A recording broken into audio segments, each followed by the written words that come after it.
Ya, itu tadi jenis makanan yang membantu mendinginkan tubuh saat cuaca panas. Tapi, kalau sudah terjadi gangguan yang cukup serius pada tubuh akibat cuaca yang berlebihan panasnya, nggak cukup. Makanya kita masih ngebahas nih bagaimana dampaknya terhadap tubuh kita akibat cuaca panas berlebihan. Nah, Ya. dok, ada fakta mitos yang berhubungan dengan cuaca panas, dok ya. Biasanya nih, tadi dokter bilang dehidrasi dapat terjadi akibat panas berlebihan. Nah, kalau, air kemih berwarna gelap, itu merupakan gejala dehidrasi. Ini fakta atau mitos, Dok? Fakta ya. Jadi, mungkin pemirsa di rumah pernah lihat tempelan pada saat kita ke toilet Ya, di tentang urinoir, Dok, ya? urin, ya Heeh. betul di urinoir. Itu kan ada gradasi warna urin Ya. ya, menandakan kecukupan status cairan seseorang. Nah, itu semakin pekat warna urin kita, itu menandakan kita kekurangan cairan, gitu. Jadi urin kita warna kuning tua, itu menandakan kekurangan cairan. Nah, di urin kita, terdapat pigmentasi, warna namanya urobilin, ya. Dan, zat itu apabila, kita dalam keadaan dehidrasi, dia akan konsentrasinya lebih banyak di urin kita, sehingga berwarna urin, berwarna kuning tua, Oke. gitu. Sehingga, warna urin ini dapat kita jadikan sebagai patokan, kecukupan cairan seseorang atau kondisi dehidrasi Oke. tadi. Jadi artinya kalau warna urin kita pekat, itu pertanda sudah saatnya kita untuk mencukupi asupan cairan, Dok, ya? Betul. Iya.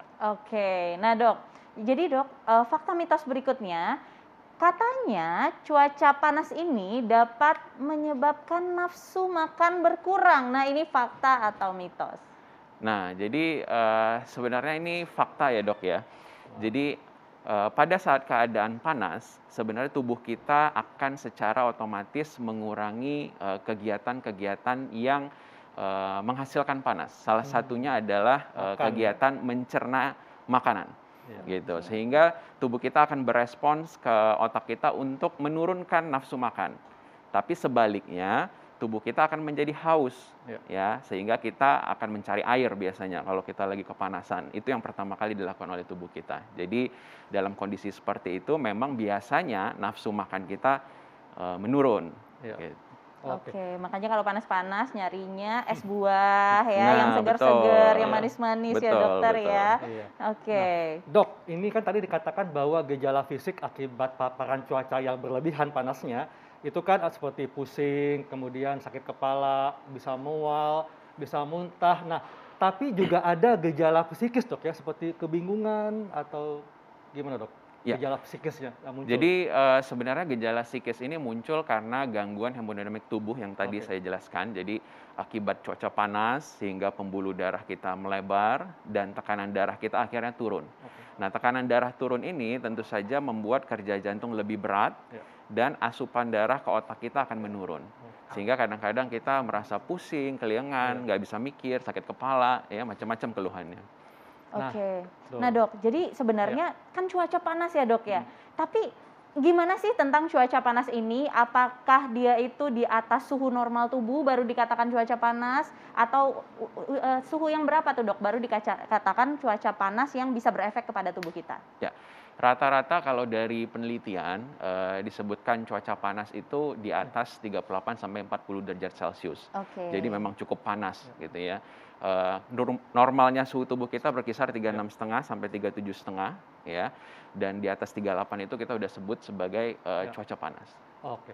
Dok, kalau kita membahas tentang paparan cuaca yang berlebihan panasnya, ini kan ada istilah heat stroke. Betul. Nah, katanya cuaca panas dapat menyebabkan kerusakan organ vital akibat heat stroke ini. Ini Betul. fakta atau mitos, Dok? Betul, ini fakta. Jadi heat stroke ini merupakan sebuah kenaikan temperatur tubuh kita atau Ya. suhu tubuh kita secara tiba-tiba akibat pajanan panas yang berlebihan. Jadi misalkan kita lagi olahraga outdoor gitu ya, olahraga sendiri kan sudah membakar, lemak di dalam tubuh sehingga menimbulkan panas ya, dan ditambah dengan cuaca panas bisa dibayangkan suhu tubuh akan meningkat drastis. Nah, apabila tidak dikendalikan bisa terjadi heat stroke. Dan heat stroke ini ciri-cirinya mulai dari, keluhan pusing, sakit kepala, ya, berdebar-debar, sampai terjadinya muscle cramp, Ya, gitu. Jadi Iya. dan apabila dibiarkan tidak segera ditangani, heat stroke ini dapat menyebabkan sampai henti jantung atau kematian bahkan. Wah, oke. Gitu. Ini yang ditakuti dok ya, akibat Betul, paparan cuaca yang berlebihan panasnya dok ya. betul, Jadi memang jangan sekali-kali menyepelekan gejala yang muncul akibat paparan panas dok. betul. Betul. Iya.